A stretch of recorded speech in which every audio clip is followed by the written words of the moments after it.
श्यामदास बिरला का कहना है कि जीवन दूध के समंदर की तरह है। आप इसे जितना मतोगे आपको उससे उतना ही मक्खन मिलेगा। हेलो साथियों, आज की इस वीडियो में हम बात करने वाले हैं घनश्यामदास बिरला के जीवन के बारे में। भारत के प्रमुख उद्योगपति घनश्यामदास बिरला ने अपने बिजनेस करियर की शुरुआत शून्य से की थी और उनकी मृत्यु के समय बिरला ग्रुप में 200 कंपनियां थीं जिनके पास 250 करोड़ की संपत्ति थी। बिरला ने अपने बिजनेस करियर की शुरुआत एक जूट ब्रोकर के रूप में की थी। वे अपने भाई के साथ एक कमरे के मकान में रहते थे, उसी कमरे में सोते थे, उसी कमरे में खाना बनाते थे और उसी कमरे में कपड़े धोते थे। बिरला 5वीं कक्षा से आगे नहीं पढ़ पाए थे, परंतु उनके मन में आग लगी थी और एक सफल उद्योगपति बनने का जज्बा भी था। उस जमाने में जूट के व्यवसाय में अंग्रेजों का एक अधिकार था और बिरला इस अधिकार को तोड़ना चाहते थे। इस प्रयास में बिरला को बहुत मुश्किलों का सामना करना पड़ा। जूट का व्यवसाय शुरू करने के लिए उन्हें बैंकों ने लोन देने से भी इनकार कर दिया। यही नहीं,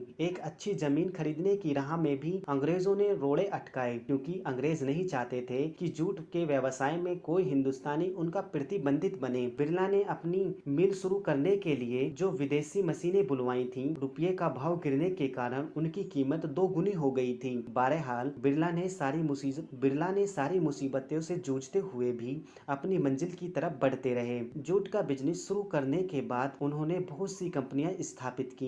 बिरला इतने आगे की सोच रखते थे कि जब भी वो कोई नई मशीन बाहर से बुलवाते थे तो वो उनके स्पेयर पार्ट भी साथ में बुलवा लेते थे, ताकि मशीन खराब होने के कारण कोई काम ना रुक सके। घनश्यामदास बिरला न सिर्फ एक महान उद्योगपति थे बल्कि एक महान परोपकारी भी थे। उन्होंने कई मंदिर, कई ट्रस्ट बनवाए। पिलानी में Birla institute of technology and science भी बनवाई। मुंबई में अस्पताल भी बनवाए और देश भर में कॉलेज और स्कूल भी बनवाए।